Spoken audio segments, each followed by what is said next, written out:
Monday to Thursday nights on GB News. At 6, it's Dewbs Co.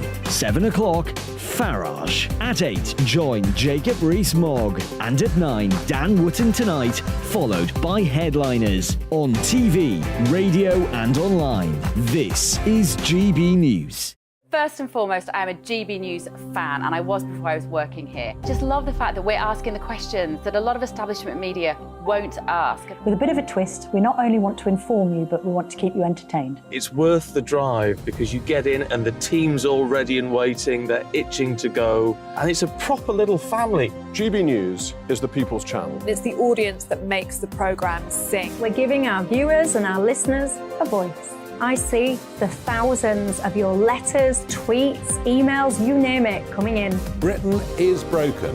How on earth did we get into this mess? But more importantly, how do we get out of it? The establishment had their chance. Now we're here to represent you. It's time for something different. It's time for GB News. I'm very patriotic. I believe in Britain. Our best days lie ahead. Britain's watching. Britain's watching. Join us here on GB News. The People's Channel. Britain's news channel. Join me, Patrick Christie's, Monday to Friday, 3 till 6. We tackle the day's news agenda like you've never seen before. It's high tempo, high octane, the most controversial topics, and the best guests. You will not be able to take your eyes and ears off it. I'm not afraid to ask the questions that you really want answered. 3 till 6 p.m, Monday to Friday on GB News, the People's Channel, Britain's news channel. GB News has its own late-night paper preview show, Headliners, where comedians take you through the next day's top news stories. You don't have to bother reading the newspaper, we've got it covered for you. Headliners, every night at 11 p.m, and repeated every morning at 5 a.m. We won't send you to sleep like some of the other paper review shows out there. GB News, the People's Channel, Britain's news channel. Start the day with GB News. We catch up on all the big stories you didn't hear the night before. And take a look at what the world's talking about this morning. That's right, Monday to Thursdays from 6 o'clock. It's Breakfast with Eamon and Isabel. Straight after breakfast, join us, Bev Turner and Andrew Pearce. We're going to take you through till noon. We'll be tackling the big topics of the day, including the things that the other channels just won't talk about. If it's happening here. Wake up to mornings on GB News, the People's Channel. Britain's news channel. I'm Jacob Rees-Mogg, the Member of Parliament for North East Somerset and a former government minister. For years, I've walked the corridors of power in both Westminster and the City of London. We need to have the arguments, the discussions on how we make it better. Crop failures, famine, war, suffering on a scale completely unimaginable. We are putting the cart before the horse. As Charles I said at the scaffold, he was the true defender of liberty. Yeah, I've completely derailed the conversation. Join me Monday to Thursday at 8 p.m. on GB News, Britain's news channel.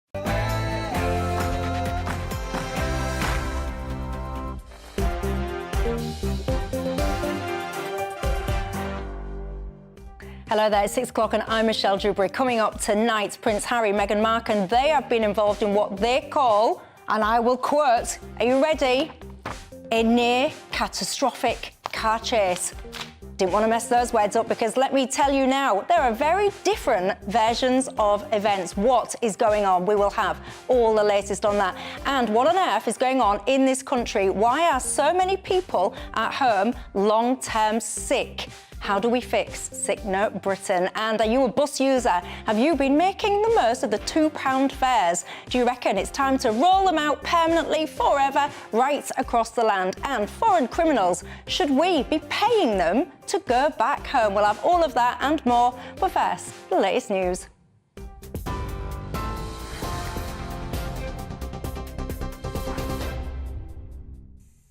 Michelle, thank you. The top stories at just after 6 o'clock on GB News. Prince Harry claims he, his wife Meghan and her mother were involved in a near-catastrophic car chase involving the paparazzi in New York last night. A spokesperson for the couple said the incident happened after they attended an awards ceremony. The statement said the relentless pursuit, lasting over 2 hours, resulted in multiple near collisions involving other drivers on the road, pedestrians and 2 New York Police Department officers. The NYPD has said they assisted the Duke and Duchess and that they arrived at their destination with no reported collisions, injuries or arrests. New York City Mayor Eric Adams said public safety comes first and foremost. Press, paparazzis, they want to get the right shot, they want to get the right story. But public safety must always be at the forefront. the briefing I received, 2 of our officers could have been injured, and it would be horrific to lose an innocent bystander during a chase like this, and something to have happened to them as well. So I think we have to be extremely responsible. I thought that was a bit reckless and irresponsible. Well, that car chase, breaking news story, and we'll bring you, of course, further detail on that throughout the evening here on GB News.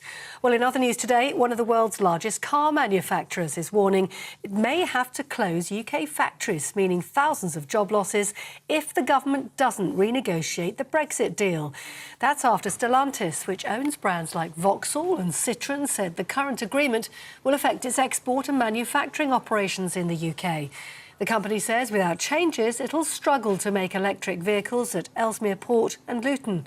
The European Automobile Manufacturers Association is requesting a 3-year extension to phase in tougher post-Brexit rules. Former Brexit negotiator Lord Frost told GB News this will test UK-EU relations. Would not be sensible to reopen the entire trade agreement. This particular issue was one of the last to be settled in 2020. The car industry was happy with it at the time, but obviously a lot's changed in the energy electric vehicle world since then. Let's see. If the government does decide they want to see if this problem can be fixed, well, it's a good test of whether our new, warmer relationship with the EU can actually deliver anything.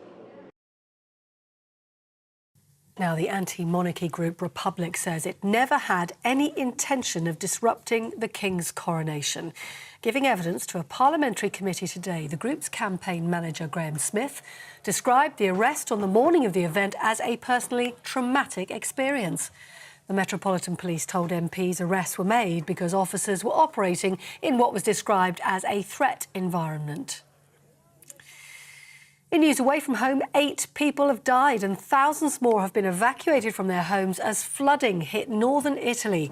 Italy's civil protection minister has said some areas in the Emilia-Romagna region have received half of their annual rainfall in just 36 hours. That's caused riverbanks to burst, sending water cascading through towns and submerging thousands of acres of farmland. This weekend's Formula One race, due to take place near some of the worst-hit areas, has been called off after the government said it needed to prioritise the work of its emergency services. Here, the Defence Secretary says it's important to signal to Russia that the UK has no objection to supplying Ukraine with what it needs. Speaking at a news conference in Germany, Ben Wallace said Britain will support the process of any nation that wants to help the war-torn country. Mr Wallace also said the UK will continue the training and support of Ukrainian forces. The Defence Secretary said Russia should by now realise Western allies are getting stronger day by day. I think the messaging now is much more about, are the people willing? If there are people willing, we'll help and enable, but if they're not, we'll find another way. That's quite an important message to Russia, that we're not giving up. The international community hasn't fractured, quite the opposite. He calculated they would, we haven't. We're standing stronger every day. And if you look at, for example, Germany's donations and Britain's donations, they've gone up, not down. They've got stronger, not weaker. And if President Putin can't pick up on what that means, then he's going to find himself very quickly in the wrong place at the wrong time. Ben Wallace speaking earlier. Now, Labour wants to give local areas the power to build houses on green belt land, but on the condition it won't impact areas of natural beauty. Sir Keir Starmer told the British Chambers of Commerce that increasing housing supply would lead to lower property prices.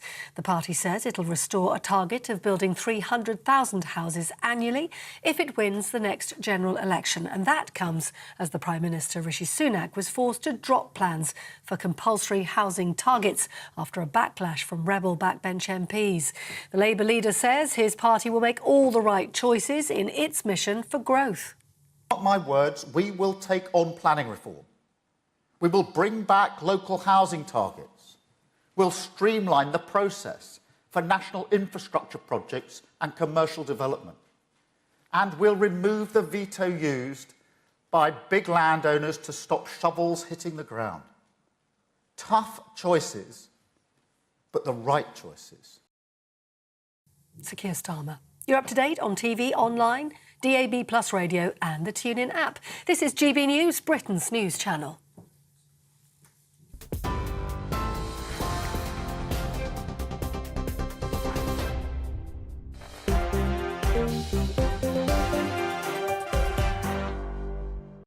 Thanks for that, Polly. I'm Michelle Dewberry, right through till 7, alongside me to put the world to rights, everybody. The former Brexit Party MEP, Martin Dewbberry, and the co-founder of Novara Media, Aaron Bastani. Good evening, gents. Very smart looking today. Thank you. I like it. You're not too bad either. I like it. Making an effort. That's good. That's what we like. You know the drill on this show. It's not just about us three. It's about you at home as well. What's on your mind tonight? Get in touch all the usual ways. GBviews at gbnews.uk is my email, or you can tweet me at GBnews. Now, were you paying attention during my intro, everybody? I wish I could test you because I was very, very clear on my words. I read them out, so I did, and I'll read them again. It's very important, these words. The Duke and Duchess of Sussex have apparently been involved, are you ready, in what has been described by one of their spokesmen as a near-catastrophic car chase in New York. Very important that I very directly read those words out, because as you're about to hear, there's been quite a few different versions of events and quite a lot of confusion as to what exactly is going on. Joining me now is our royal reporter, Cameron Walker. Cameron, good evening to you. I'm very specific there in reading out those words from the statement on behalf of Prince Harry. There's been a few different versions of events, though. Bring us up to speed with the latest. Yeah, Michelle, a very strongly worded statement, actually, from the spokesperson for the Duke and Duchess of Sussex. So the statement reads, last night, the Duke and Duchess of Sussex and Miss Ragland, who is Meghan's mother, were involved in a near-catastrophic car chase at the hands of a ring of highly aggressive paparazzi. This relentless pursuit lasted over 2 hours, resulted in multiple near collisions involving other drivers on the road, pedestrians and 2 New York Police Department officers. It's understood, actually, that Harry and Meghan felt that the incident yesterday could have been fatal. Now, that's one version of the events. There are numerous reports from sources from the police as to exactly what happened, the chain of events. There was one version where Harry and Meghan switched cars at one point to evade paparazzi. But then, in the last hour, New York Police Departments have released a statement. They say there were numerous photographers that made their transport challenging. The Duke and Duchess of Sussex arrived at their destination and there were no reported collisions, summons, injuries or arrests in regard to the incident. Two very contrasting statements there, one much more dramatic than the other. News organisations and commentators are inevitably drawing comparisons to how Princess Diana died. And let's remember, of course, Princess Diana had 2 sons who lost their mother that night in the Paris tunnel. And following the Sussex statements this afternoon, it's all being dragged back up again. Yeah, and what about the mayor of New York? What's he been saying?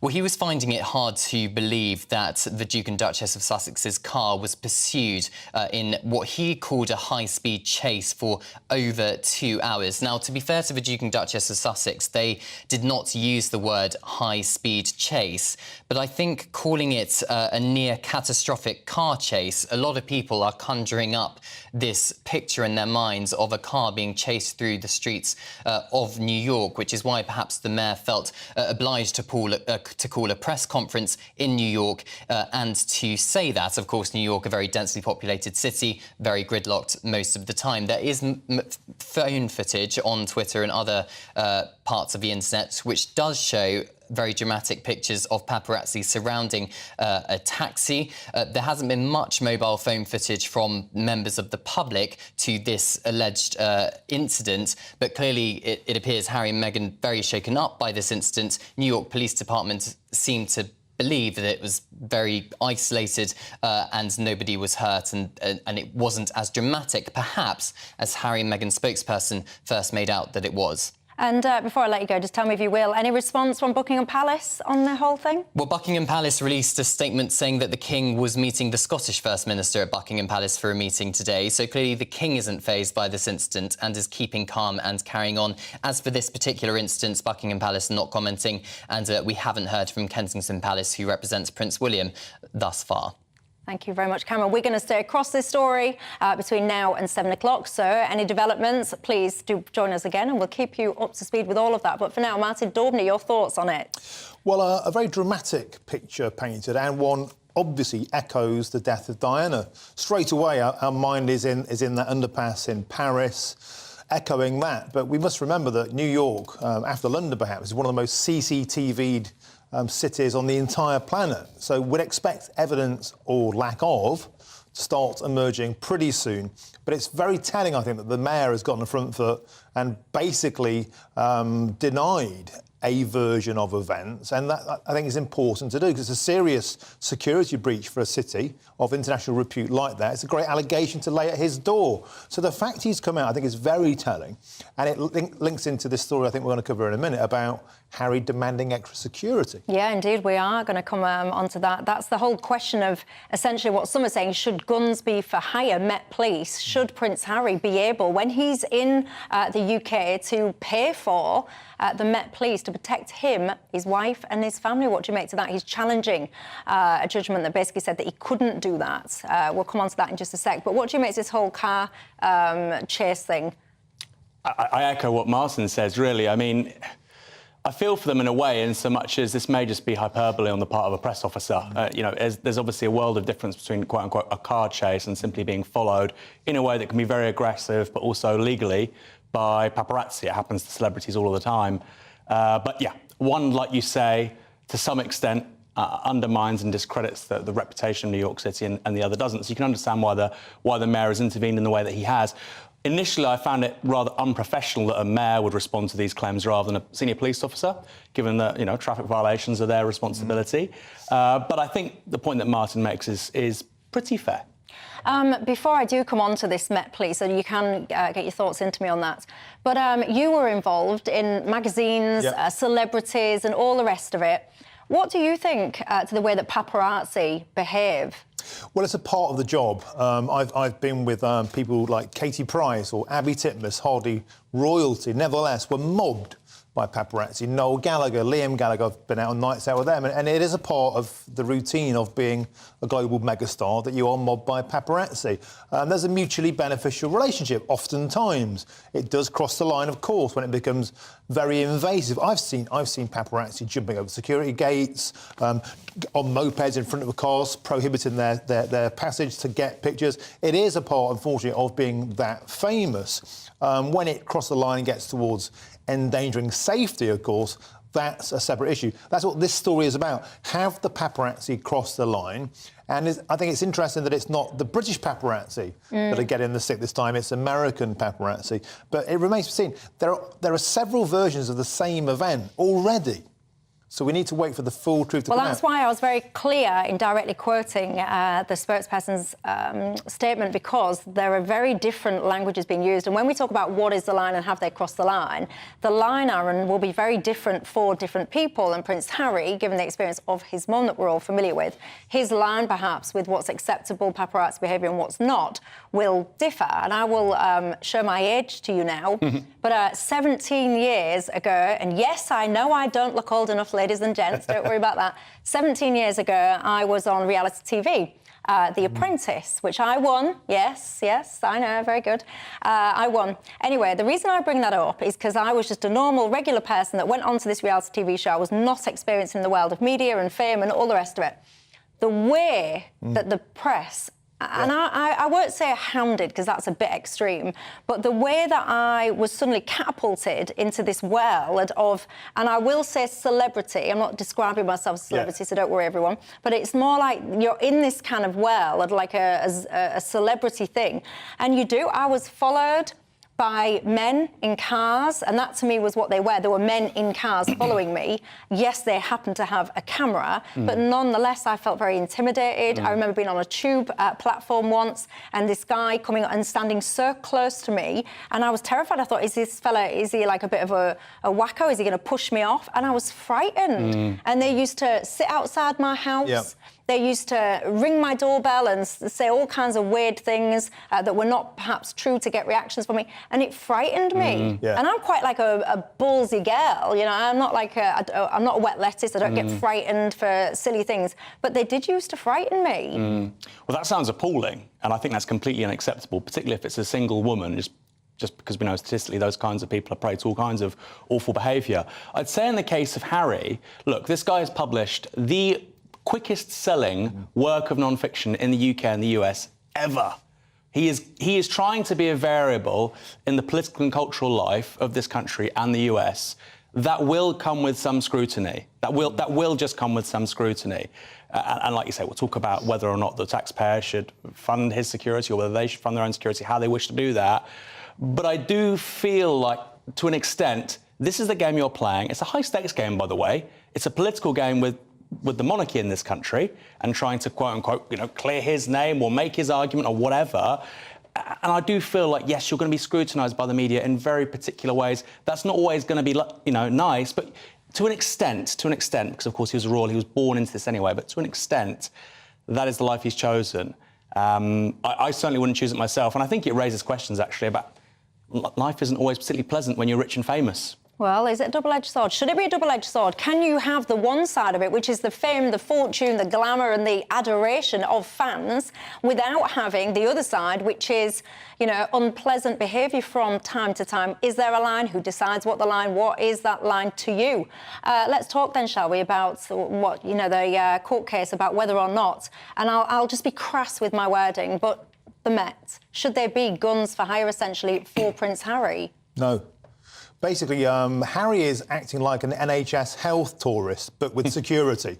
He's come into Britain and demanding it for free. Well, that was turned down. Now he wants to use his fat chequebook to buy the best protection. Why should a member of the public buy the best members of a force which is actually there, paid for by the taxpayer, paid for by us and all GBNews viewers, to protect the public from serious breaches of security, such as terrorist risks, which we know are high in London especially? Harry's trying to buy the best treatment. The Met shouldn't give it to him. And by the way, the person who's placed Harry's life in the greatest danger is himself.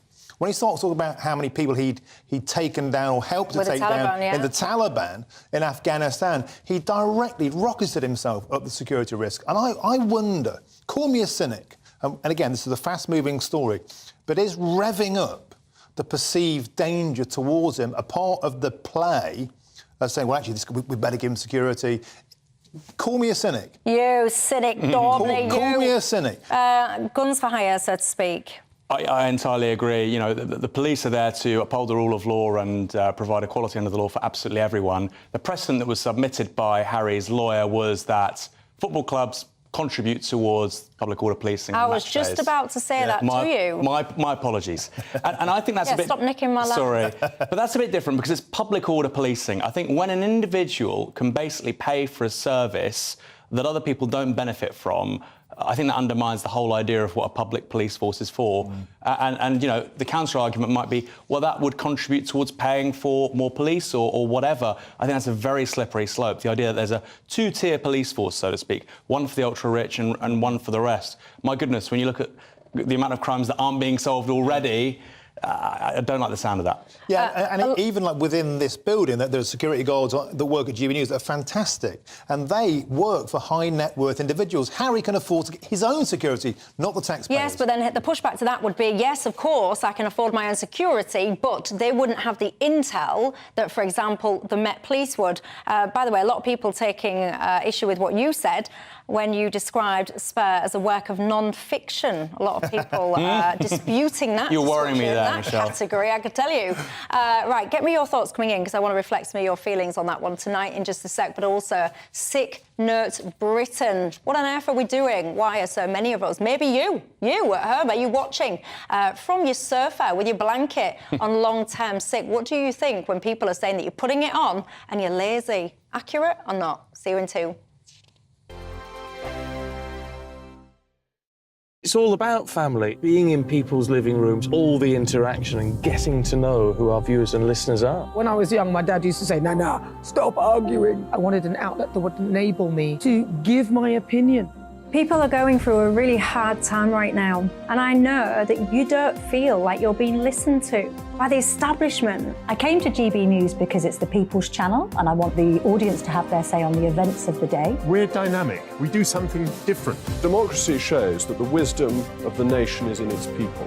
I get to travel to find out what the story is from a personal perspective. The British people aren't fools. We know when we're not being told the full story. We've got to work out how Britain moves forward from this. It's the best country in the world. The establishment had their chance. Now we're here to represent your views. Britain's watching. Britain's watching. Britain's watching. We're proud to be GB News. The People's Channel. Britain's news channel. So Dewbs Co, we tackle the issues of the day with real robust debate, both sides of the fence, battling it out with me in the middle with my forthright opinions and views. And often really interesting things happen because you start with a position and then by the end of the debate you find actually, well, I might not have thought about that one. What we need in this country is 2 new political parties. You should maybe think about doing a 2024 calendar. I'm Michelle Dewberry and I'm keeping you company right through until 7 o'clock this evening. GB News, the People's Channel, Britain's watching. Join us every night on GB News at 11 p.m. for Headliners, which is 3 top comedians going through the next day's news stories, which is exactly what you need, because when the establishment has gone crazy, you need some craziness to make sense of it. So join us 11 p.m. every night on GB News, the People's Channel, Britain's news channel. Join me, Camilla Tominey, on Sunday mornings from 9:30, taking the politicians to task and breaking out of SW1 to see how their decisions are affecting you across the UK. Bursting the Westminster bubble every Sunday morning, only on GB News, the People's Channel. Britain's watching. I'm Andrew Doyle. Join me at 7 o'clock every Sunday night for Free Speech Nation, the show where I tackle the week's biggest stories in politics and current affairs with the help of my 2 comedian panellists and a variety of special guests. Free Speech Nation, Sunday nights from 7 on GB News, the People's Channel, Britain's news channel. I'm Mark White. As GB News Home and Security Editor, I cover those key issues that are so important to you. Our authorities, our communities doing all they can to combat violent crime. With the public services under unbearable strain, why are we still failing to control our borders? Defence, the first priority of any government, has been continually hollowed out. Can we trust our politicians to protect the armed forces? Join me, Mark White, on GB News.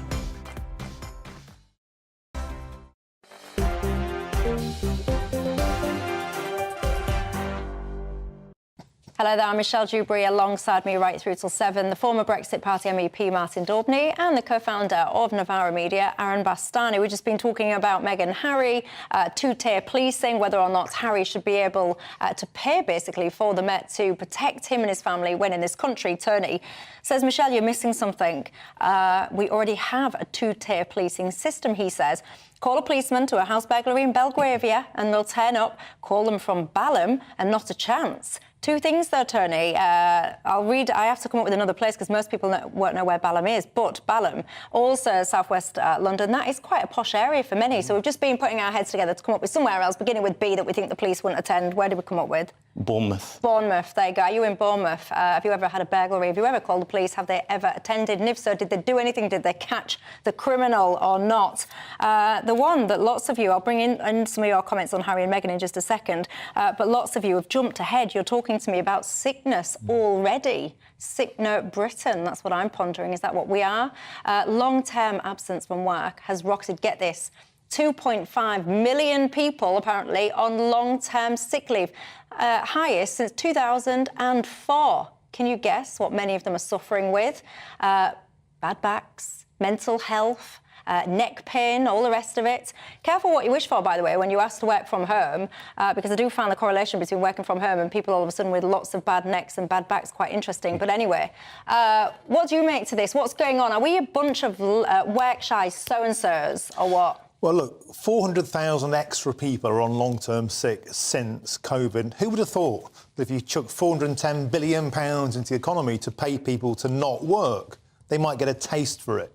That's what I think has happened. People, they quite like sort of, the cappuccino classes, working from home.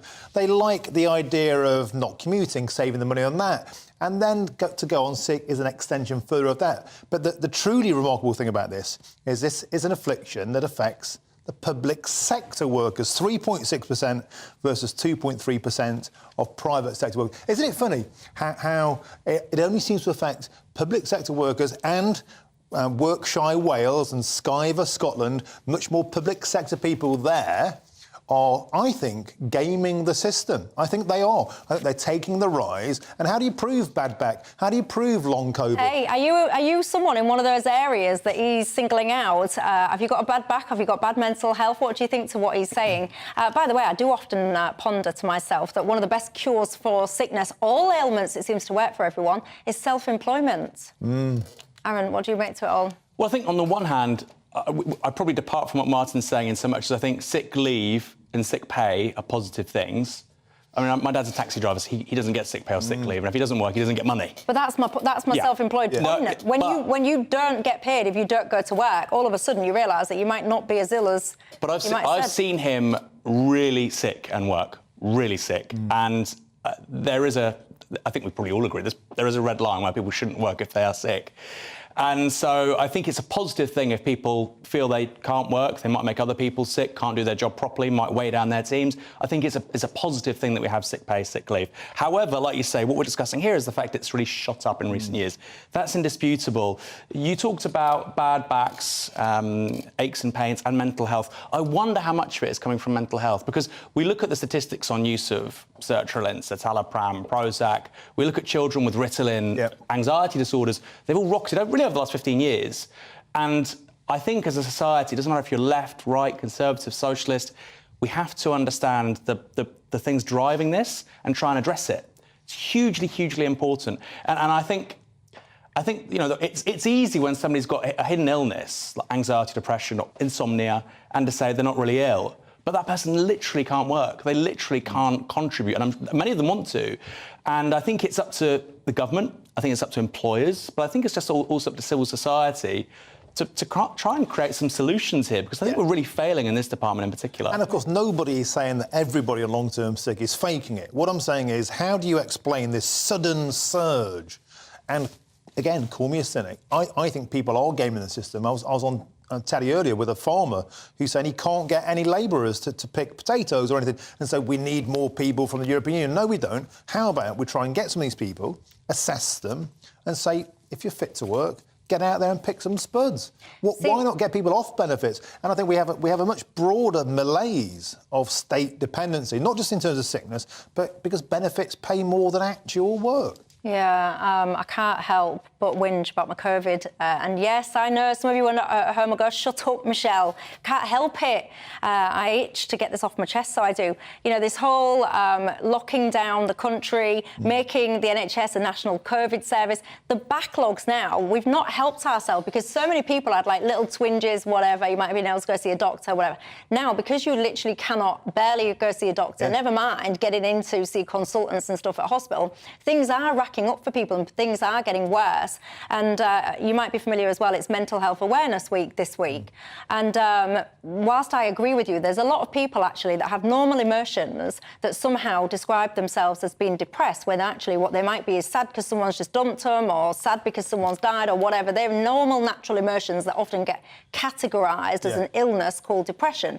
Notwithstanding that, there are a lot of people that have proper mental health conditions in this country that are being failed. They can't get a hold of therapists, they can't get through to whatever it is that needs CBT or whatever. They then get offered, I don't know, 4 sessions with a therapist on a computer screen. And anyone that has been genuinely depressed or whatever will know that when you're feeling like that, talking to some random, because it is to you a random, therapist through a computer screen is not always the most helpful. So then you see this surge in people getting diagnosed with depression and getting past these pills left, right and centre. And the amount of people, by the way, on antidepressants will be astonishing. And I'm not knocking you, by the way, if that's what you feel that you need to cope with life. I just worry about whether or not, because they mask the symptoms, they don't necessarily deal with the cause. Can I quickly respond to that? I mean, after my mother died, I had really bad depression, and I didn't know it. My wife said, you have to go. Yeah, really bad. And my wife Let me ask you a question, though, because if your mum dies, and I don't know your family setup, if your mum dies, I'm assuming you got on with your mum, and well, not always, but most of the time. But if you lose your mum, it's going to be a hammer blow. It's going to take the wind from your sails. It's going to give you immense sadness. It's going to make you kind of be all over the place, discombobulated. And I just think that's normal and that's not nice. It's not normal and natural. And then I think what happens sometimes is then people go, oh, then I was depressed. Well, so with me, I'd had really just a couple of really tough years, really ground down, and that was the thing that just tipped me over the edge. And one thing that people have with depression is they have no resilience. So the smallest thing can happen, they can't cope with small, tiny issues. And so I had that even when I was being ground down. And then when my mother died, it just disappeared. And it took about 2 or 3 years, and I realised this isn't normal. I'll be quick. But my wife basically said, go see a doctor. I went to see a doctor, nothing. Went to see another doctor, nothing. Went to see another doctor, finally. Assessment, some antidepressants. 6 months, got myself out of a hole. Felt great. Lived my life normally again. And I just feel like that was such a small... And now you've got to sit next to him. That's going to push you over the edge. And I love my life. I love my life. I'm so grateful to be alive. It's wonderful. But the thing is, I had a really tough period, and the NHS was there when I needed it. But the first 2 GPs really weren't much use. And I am so grateful for the third one who really got me out of that hole. And I think so many people don't get that experience, and it's terrifying, frankly. But I wonder how many people are medicalised and pathologised and said, right, you are clinically depressed, and therefore, OK, maybe in the old days that may not have happened. They might have been just look, get a grip of yourself, that stiff upper lip spirit. And are we rushing to dole out pills and therefore categorising somebody? That's certainly true, because they're cheap, right? Well, actually, I can go on the long term, never about this. I can go on the sick. I think people do game the system. I just do. Yeah, and by the way, what some people do not realise, and I've been clear on the show, I lived with suicide ideation for a very, very, very long time. Thank God it's gone. What people don't realise often is when you start antidepressants, they can stimulate suicidal thoughts in you. So you do need to advance with care when you start those things. Anyway, what do you make to it all? Were we happier before when it was a stiff upper lip mentality, or now when people seemingly are depressed a lot and are taking pills? I don't know. Which one were we the happiest in? You tell me. GB Views at gbnews.uk is how you get hold of me tonight. And do you ride buses? You might even be listening to me while on the bus, and if you are, well done you. £2 fares. Do you think they should be extended? Basically, ad infinitum. See you in 2. I joined GB News because I was sick and tired of not hearing my views being represented, not just mine, but so many people that I knew and spoke to. I just couldn't get my voice out there. I couldn't say anything. I couldn't do anything. Whatever the narrative was, I kind of had to follow it. GB News is there to provide a voice for those who have been ignored by the establishment media. We think different things, we've got a different style. GB News is here to be optimistic and positive about the future. It's real kind of dynamic and flowing, with the audience very much at the heart of it, like a big family. Here at GB News, we talk about the things that matter to you. Hearing the voices from right across our towns and cities, especially our towns. All sides of the argument represented with a heavy dose of opinion. We're on a mission here to make a difference. And the GB News family really is here for you, and whatever time of day you can watch or listen. Britain's watching. Britain's watching. We're proud to be GB News, The People's Channel. Britain's news channel. Westminster is going around in ever-decreasing circles, followed by the media. Britain is broken. How on earth did we get into this mess? But more importantly, how do we get out of it? Join me at 7 p.m, Mondays to Thursdays on Farage, here on GB News. We will have open, rational debate. We've got to work out how Britain moves forward from this. Join us here on GB News, the People's Channel. Britain is watching. You've probably seen politicians interviewed 1,000 times, but we do it differently. We find out who they really are, we don't shout, we chat, and hopefully we bring a bit of light, not just heat. Did you know Kate Moss? Apparently. Do you have a pair of jeans or a pair of jeans? No, of course I don't. What would I do with them? My friends are like, oh my God, what's she doing now? Join me every Sunday at 6 for Gloria Meets, only on GB News, the People's Channel, Britain's news channel. I'm Simon Evans. Join me on GB News for Headliners at 11 p.m. What's the scoop? I'll be joined by 2 of the country's top comedians. That's right. As we take a look at tomorrow's newspapers tonight. We're going to get into trouble. If it's a big story, we'll be covering it. Spill some tea on him. There we go. But we'll also have some fun. I wouldn't stick up a bank. My father didn't love me. So anyway. Headliners every night from 11 on GB News, the People's Channel, Britain's news channel. Monday to Thursday, 9 p.m. till 11 p.m. Join me, Dan Wootton. I'll bring you the sharpest takes and hottest debates. Do you not believe in prisons? I don't believe in prisons. I'm completely stunned. I guarantee you there'll be no spin, no bias, no censorship. I actually was personally quite offended by it. And no reason to go to bed. So I guess they've always been quite woke. That's Dan Wootton tonight on TV, radio and online. Monday to Thursday from 9 p.m. till 11 p.m. on GB News. The People's Channel, Britain's news channel.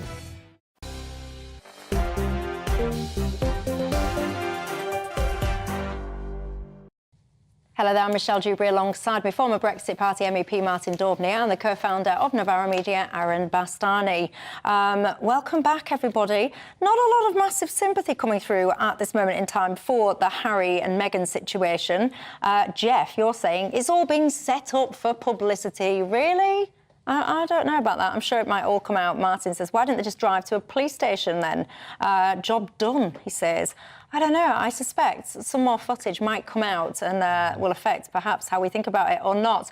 Diane says on the sick note thing, who wouldn't take 6 months of pay? Full pay. You make a good point there, or if you could get it. Yeah, Stephen says, Michelle, honest hard work has made people long-term sick.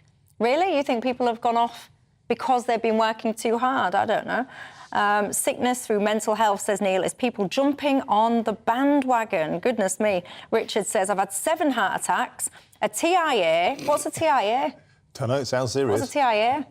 I don't know. Anyway, Richard's had 7 heart attacks and a TIA, and he's got an undiagnosed chronic issue, and he says, I still managed to work full-time. He's made of sterner stuff.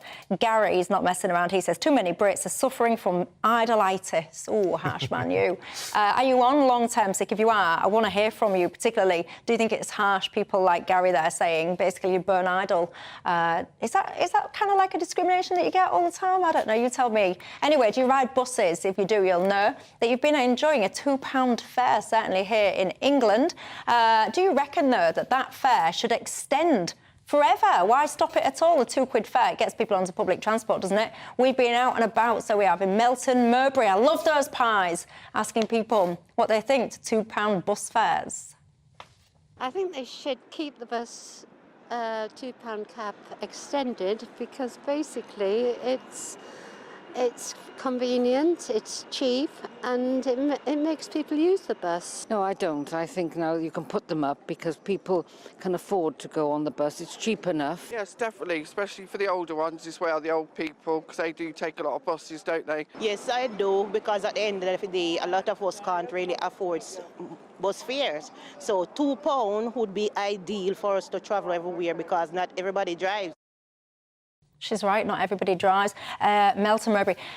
Pork pies must always be served with salad cream. No. I feel very strongly about that. Oh, I feel very strongly about it. And now I definitely want a pork pie. Anyway, £2 bus fares, what do you make to them? Extending it, I mean. Well, everybody likes cheap stuff. Everybody likes free stuff, but I don't think £2 a fare is that cheap, actually. Maybe I'm just being tight. Well, some of the bus fares in question here, when you look at them across the Pennines, are astonishing, like £18.50 to get from Kendal to Lancaster. And that's only like a 50-minute drive. I was in Nottingham at the weekend, I took the bus. I take buses in London. I get around on buses a lot. I love buses. But nothing is for free. I spoke to Richard Holden earlier, the Transport Minister, and I put it to him, OK, if you're putting £500 million, that's what this is costing, £500 million to make fares £2, it's the government basically paying the rest of the fare to private companies. Who owns the private companies? Where does that money go? It goes to shareholders. This is basically the government giving money to private companies to have cheaper stuff for the public. But the point is this, none of this is for free. And actually, motorists are the cash cow that are being milked dry. You're getting taxed in clean air zones. You're getting taxed drive by the mile. That will come. Smart motorways, cameras everywhere, variable speed limits, cameras left, right, centre, fining us. Motorists are getting ripped off left, right, centre. That's what's paying for this. And I think there's a huge disconnect. Trains are always on strike. They're unreliable. They're talking about nationalising them. They've had to nationalise them in the Trans-Pennine Way because they're so unreliable. This, to me, feels like a form of nationalisation. It's the government, but it's not the government, it's you, me, it's every taxpayer at home paying for cheap bus fares, whereas actually it's motorists who are picking up the tab. Good points raised, Aaron. Well, I welcome Martin's joining the cause of bringing buses back into public ownership, because I agree that there is clearly a big problem if you're giving large sums of money to private companies which then pay dividends to shareholders, and that's the whole logic, right? It's run for profit and they're more efficient and shareholders are rewarded as a result. So I think there's a big conflict there, you're right to say. I've had the fortune of living in London recently and also Portsmouth, where I live at the moment. I'm from Bournemouth. I would never dream of getting a bus in Bournemouth or Portsmouth. Why? Too expensive, inefficient, turn up every half an hour. Sometimes they just won't turn up. So you have to wait an hour. In London, every 5 minutes, quick, cheap. You can even charge your phone, you know? So I think, personally, why can't we have buses like we have in London across the whole country? It's something which I've always... Well, is the demand there? For some places, absolutely, yes. Because that's one of the challenges that one of the places. pushbacks will say, particularly in more rural, disconnected places, the services are few and far between because the demand is few and far between. Well, Southampshire's 1.5 million people, so you've got Fareham, Southampton, Portsmouth. It's a big, it's a big urban area, and there'll be times when my mother-in-law wants to come and see us. She doesn't live very far away. She lives a 15-minute car drive away. She can't drive, and it will cost her best part of £8-9 on a Sunday to come and see us with a return bus ticket. Not with this, obviously, but before. And the last bus might leave at sort of 6 p.m. or something. And you think, crikey, that's no way to run a service. And this is, like I said, it's in an urban area of 1.5 million people. Portsmouth is 350,000 people. It's not tiny. So I do think that, particularly in medium to larger cities, we're really failing on things like affordable, efficient bus services. Yeah, and you're dead right that we have a metropolitan and particularly London-centric public transport structure, full stop. HS2, a £100 billion white elephant, should be scrapped. When I was campaigning and elected in the West Midlands, nobody wanted it. The only people who want this is politicians. It gets businessmen to and from London to Birmingham 12 minutes quicker. So what? We need more in the provinces, in the regions, Nottinghamshire, Derbyshire, Yorkshire, to allow ordinary working people to get around cheaper. Not everyone lives in London, but the people who make the decisions, they all live in London. Well, lots of you are getting in touch. Jim says if we can cap bus fares, why can't we cap train fares as well? Ken says, I find a bus ride to be relaxing. Can I give a big shout out and a massive thank you to bus drivers in general? You're obviously not talking about the night buses, Ken. You won't find those things relaxing, I can tell you. And by the way, I think you can tell a person's age and stage in life by where they sit on a bus. When I was much younger, I used to want to be upstairs at the back of that bus. I used to think I was super cool. Then I moved upstairs to the front of the bus. Now, I would not sit upstairs on a bus if you paid me. I don't know why. I think it's a bit rough. I want to be down. I've got a pram with me most times anyway, so I need to be in the middle where the pram bit is. But I wouldn't sit upstairs on a bus, would you? I do quite like the back seat. You're probably not meant to have a little gin and tonic. Diane Abbott did. Oh, yes. Occasionally I do myself. I thought it was on the tube. Yeah, that was it? She was having a can of... Yeah, she had a can of G&T. Peter says, well done you lot in England, Michelle. You're lucky so-and-so's, he says. I'm in Dundee. We have to pay £4.40p, he says. And he says, and I get a rubbish service as well. Well, to be honest, I don't mean to be rude, but actually it's quite nice that we get something a little bit cheaper in England, because a lot of people will be shouting about things like prescriptions and the cost differences between the two there. Les says, even if you paid me, I wouldn't get on a bus. Why not? What's wrong with a bus? I don't know. You're a bit of a snob, Les. Sound it. Anyway, a quick break. When I come back, your thoughts on that. Also, I want to ask you a very simple question. Do you think that we should basically be paying criminals to leave the UK?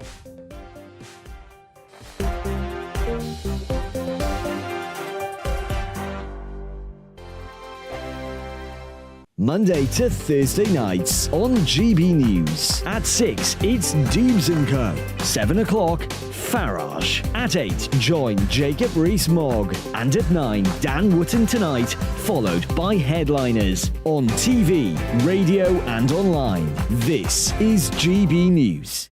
First and foremost, I am a GB News fan, and I was before I was working here. Just love the fact that we're asking the questions that a lot of establishment media won't ask. With a bit of a twist, we not only want to inform you, but we want to keep you entertained. It's worth the drive because you get in and the team's all ready and waiting, they're itching to go, and it's a proper little family. GB News is the people's channel. It's the audience that makes the programme sing. We're giving our viewers and our listeners a voice. I see the thousands of your letters, tweets, emails, you name it, coming in. Britain is broken. How on earth did we get into this mess? But more importantly, how do we get out of it? The establishment had their chance. Now we're here to represent you. It's time for something different. It's time for GB News. I'm very patriotic. I believe in Britain. Our best days lie ahead. Britain's watching. Britain's watching. Join us here on GB News. The People's Channel. Britain's news channel. Join me, Patrick Christie's, Monday to Friday, 3 till 6. We tackle the day's news agenda like you've never seen before. It's high tempo, high octane, the most controversial topics, and the best guests. You will not be able to take your eyes and ears off it. I'm not afraid to ask the questions that you really want answered. 3 till 6 p.m, Monday to Friday on GB News, the People's Channel, Britain's news channel. GB News has its own late-night paper preview show, Headliners, where comedians take you through the next day's top news stories. You don't have to bother reading the newspaper, we've got it covered for you. Headliners, every night at 11 p.m, and repeated every morning at 5 a.m. We won't send you to sleep like some of the other paper review shows out there. GB News, the People's Channel, Britain's news channel. Start the day with GB News. We catch up on all the big stories you didn't hear the night before. And take a look at what the world's talking about this morning. That's right, Monday to Thursdays from 6 o'clock. It's Breakfast with Eamon and Isabel. Straight after breakfast, join us, Bev Turner and Andrew Pearce. We're going to take you through till noon. We'll be tackling the big topics of the day, including the things that the other channels just won't talk about. If it's happening here. Wake up to mornings on GB News, the People's Channel. Britain's news channel. I'm Jacob Rees-Mogg, the Member of Parliament for North East Somerset and a former government minister. For years, I've walked the corridors of power in both Westminster and the City of London. We need to have the arguments, the discussions on how we make it better. Crop failures, famine, war, suffering on a scale completely unimaginable. We are putting the cart before the horse. As Charles I said at the scaffold, he was the true defender of liberty. Yeah, I've completely derailed the conversation. Join me Monday to Thursday at 8 p.m. on GB News, Britain's news channel.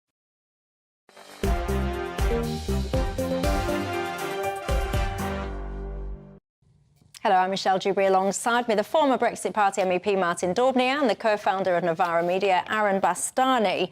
Peter's been in touch saying, Philip, the £2 bus fares in Leeds have got unintended consequences. Yes, he likes the fee, but what he's saying is that the services there, as a result, have been massively stripped back. So yes, cheaper fares, but he's saying his service has gone from every 10 minutes to every 30 minutes. That's a little bit naughty, isn't it? I'm sure that was not the intention. Anyway, let's talk criminals, shall we? Get this right. If somebody has crossed over the channel, let's just say from Albania, shouldn't be here, they've committed a crime, they've been sent to prison. You ready? Should we? It makes me laugh sometimes. I can't help it because sometimes I just think there's so much ridiculous stuff goes on in this country. It is a little bit laughable, really. But anyway, do you think we should be paying these people basically to go back to Albania? £1,500 is basically the sum of money. They have to waiver their rights to appeal and all the rest of it. Some of them, I reckon they'd be back here in 5 minutes if they took up that offer. Martin, what do you make to it all? Well, it's symptomatic of an utterly broken system. The fact that anybody from Albania is classified as somebody who can be human trafficked or victim of slavery. Albania is a safe country. Other very progressive European countries, EU member states such as Sweden, does it recognise Albanians as somebody, as a country worthwhile of asylum, and simply because it shouldn't be. And didn't Sweden, correct me if I'm wrong, my memory, I'm getting old these days, didn't they just push this through as like a very quick, short bill that said, it was so simple, it basically said, it's designated a safe country. It wasn't this convoluted, complex, 70,000-page legal document. You are correct. And, of course, Sweden is an EU member state. So let's not use the European Union as a bogeyman why we can't do this. It's a lack of political guts. It's a lack of will. Sunak hasn't got a hand on this whatsoever. The very notion we should pay people to clear off out of the country because it's cheaper than allowing them to go through a kind of drawn-out legal process utterly exemplifies how ridiculous our country has become. They shouldn't be allowed in the first place, and they should be sent straight back if so. And the notion of paying criminality, I think, will make viewers at home headbutt their tables in despair. Don't headbutt your table in despair because it's tea time. You've probably got your tea in it. If you headbutt your table, you're going to end up with your pie and mash or whatever you're eating all over your forehead. That's not a good look. This is a facilitated return scheme, it's called, by the way, if you want to look into it more. Aaron, your thoughts? Yeah, so I think there's a few points here. Firstly, I think that's right that Albania is not Afghanistan, it's not Iraq, it's not Syria. I think that's quite clear. And people seeking political asylum here from Albania, I think is a strange thing personally. Let's park that. The case here in regards to £1,500 is a man he's called, I think, him Mark by the BBC.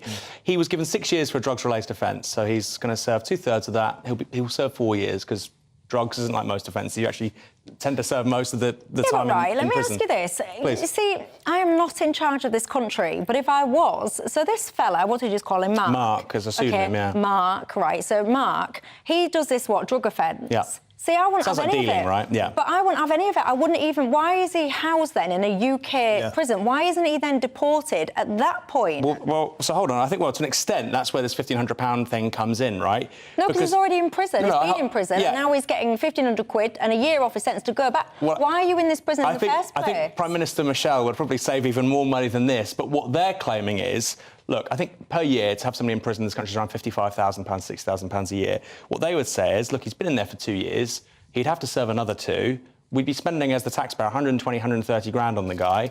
Instead, we can give him £1,500 to go back. Now, what Martin would say is, well, he may return.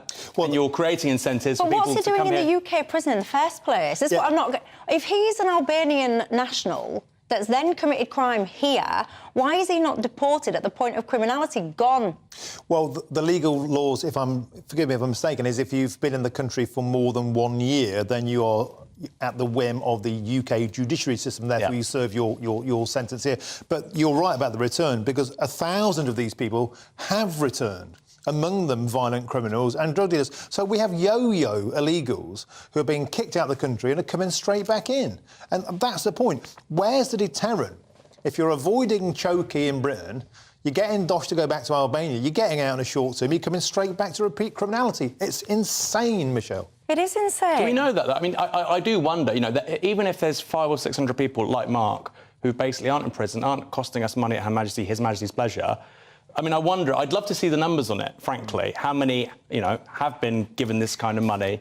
Because and what the savings look like, because it might not. I don't like the sound of it, but it might be saving the taxpayer serious money. Do you know what I think it's time for when it comes to all of this migration, illegal migration situation? I think it's time for this government to grow a pair of balls and to actually say, you know what, we're going to lead by example, whether it's Rwanda or whatever policy it is that they deem is the appropriate one, and we're going to do it, and then we're going to deal with the consequences afterwards. Instead of all this pussyfooting around, sitting there desperately trying to get all these ducks in a row, which they're never going to do. They're never going to be able to get all the ducks in the row and make this perfect situation and then be able to do what it is.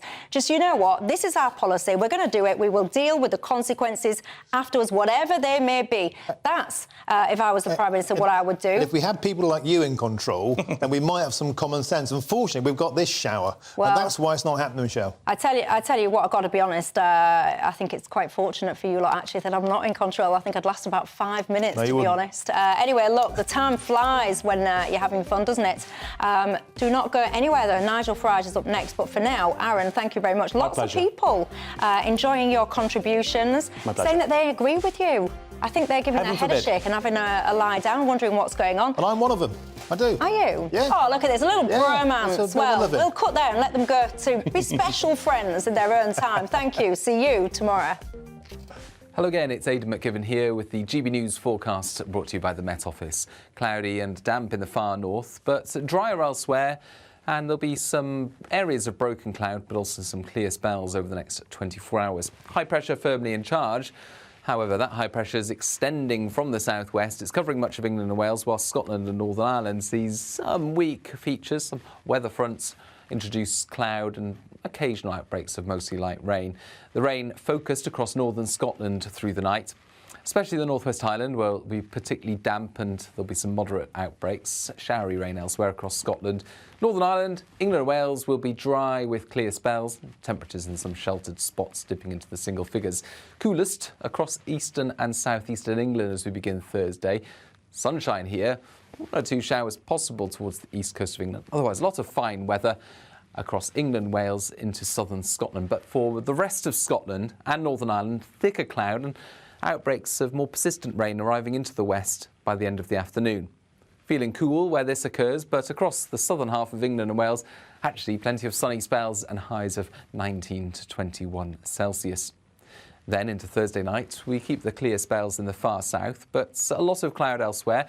And the weak weather front across western Scotland and Northern Ireland drifts into the rest of Scotland before reaching northern England and North Wales by the end of the night as a weakening feature. 1 or 2 showers breaking out elsewhere across England and Wales ahead of that, but otherwise a lot of fine weather as we begin Friday. A milder start for England and Wales, but a cooler start for Scotland and Northern Ireland. But Scotland and Northern Ireland sees more sunshine on Friday compared with Thursday. Plenty of fine weather here before thicker cloud arrives into the far northwest later. Across England and Wales, the front, as it moves south, becomes a showery feature, and there'll be some heavy downpours in places on Friday afternoon. Hit and miss thunderstorms perhaps as well, before more settled weather returns on Saturday.